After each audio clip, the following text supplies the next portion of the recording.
Hello everyone. 90% population नहीं जानती है कि उसे लंग कैंसर के सिम्टम्स हैं। लंग कैंसर के सिम्टम्स उस मरीज को तब पता लगता है जब उस मरीज को लंग कैंसर हो चुका होता है, काफ़ी हद तक बीमारी फैल चुकी होती है, तब उसे पता लगता है कि उसको लंग कैंसर है। लंग कैंसर के मोस्ट कॉमन जो रीजन्स होते हैं, कारण होते हैं, उनके बारे में समझेंगे कि लंग कैंसर को कैसे पहचाने, क्या क्या इसके लक्षण होते हैं, क्या क्या सिम्टम्स होते हैं, उसके बाद ट्रीटमेंट समझेंगे और इसके टाइप से समझेंगे कितने प्रकार का बेसिकली ये हो सकता है। तो यहाँ पर मोस्ट इम्पॉर्टेंट है इसके कारण होना। अगर हम कारणों को अच्छे तरीके से समझ लें तो काफ़ी हद तक बीमारी को ठीक कर सकते हैं। इसके जो कारण होते हैं, सबसे पहला कारण होता है एयर पॉल्यूशन। जो लोग कहते हैं कि हम लोग स्मोकिंग नहीं करते, तंबाकू नहीं खाते हैं या कोई ऐसी चीज़ नहीं खाते जिससे कैंसर होता है, तो ऐसे लोगों में एयर पॉल्यूशन की वजह से भी कई बार कई प्रॉब्लम्स देखने को मिली है। तो एयर पॉल्यूशन एक सबसे बड़ा कारण हो सकता है। दूसरा, स्मोकिंग इससे बड़ा कारण है। स्मोकिंग यानी कि जो बीड़ी पीते हैं, सिगरेट्स पीते हैं, बहुत ज़्यादा मात्रा में पीते हैं, ऐसे लोगों में भी स्मोकिंग के कारण लंग कैंसर होने के चांसेस होते हैं। इसके अलावा जो लोग तंबाकू का सेवन करते हैं, उसके अलावा जो लोग कोई ऐसी फैक्ट्री में या कोई ऐसे केमिकल के कांटेक्ट में रहते हैं जो सांस के द्वारा हमारे फेफड़ों में जाता है, जो कि कार्सिनोजन है। कार्सिनोजन यानी कि जो कैंसर को पैदा करता है, उसे हम कार्सिनोजन कहते हैं। तो ऐसा कोई केमिकल है, ऐसी कोई फैक्ट्री में कोई वर्कर है जो सांस के द्वारा उसके अंदर ऐसा कोई केमिकल जा रहा है, कार्सिनोजन जा रहा है, तो उसमें भी चांसेस होते हैं कैंसर होने के। ये कुछ मुख्य कारण थे। सिम्टम्स की बात करें, यानी लक्षण क्या क्या हो सकते हैं, कैसे पहचानेंगे कि मरीज को लंग कैंसर है। सबसे पहला होता है मरीज को सांस लेने में तकलीफ होना।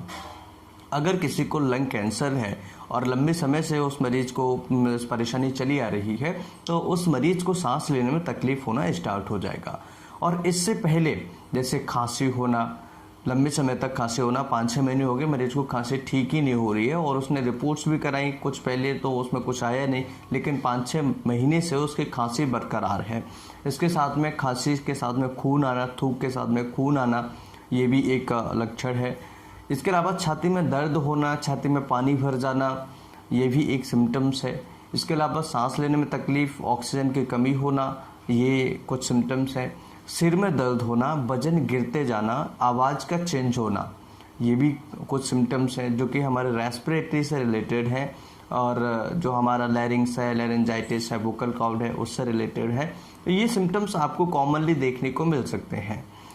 इन सिम्टम्स के अलावा कई सिम्टम्स ऐसे होते हैं जो अलग अलग देखने को मिलते हैं, जैसे कि कई पेशेंट ऐसे होते हैं जिनको सांस लेने में कोई तकलीफ़ नहीं है लेकिन उनको खून आता है, थूक के साथ में खून आता है, तो ये एक सिम्टम्स है।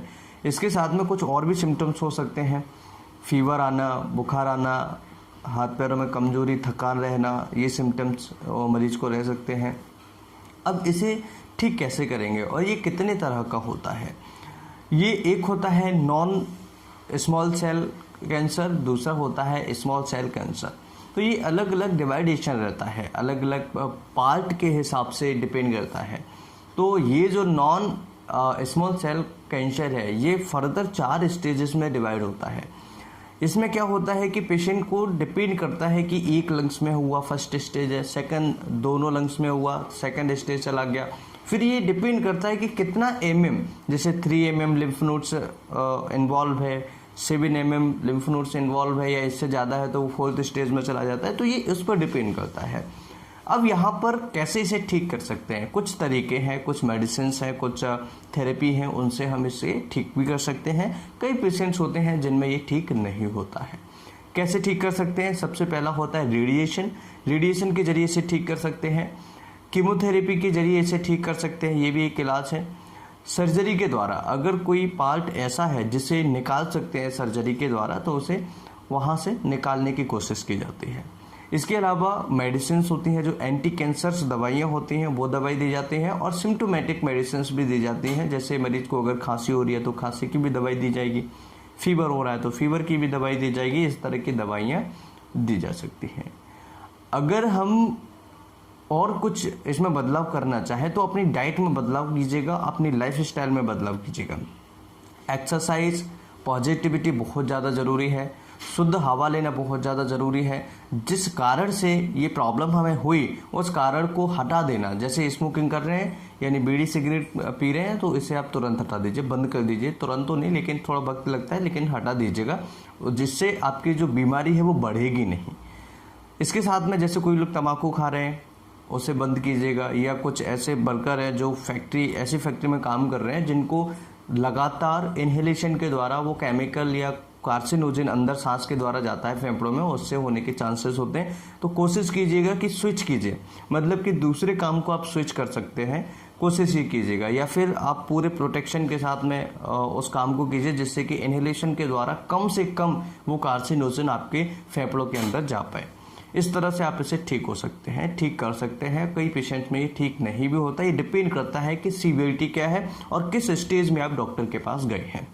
आई होप कि वीडियो आप सभी के लिए बहुत ही ज़्यादा इन्फॉर्मेटिव होगा। इस तरह की और वीडियो देखने के लिए चैनल को सब्सक्राइब करें। नमस्कार, thanks for watching, have a nice day.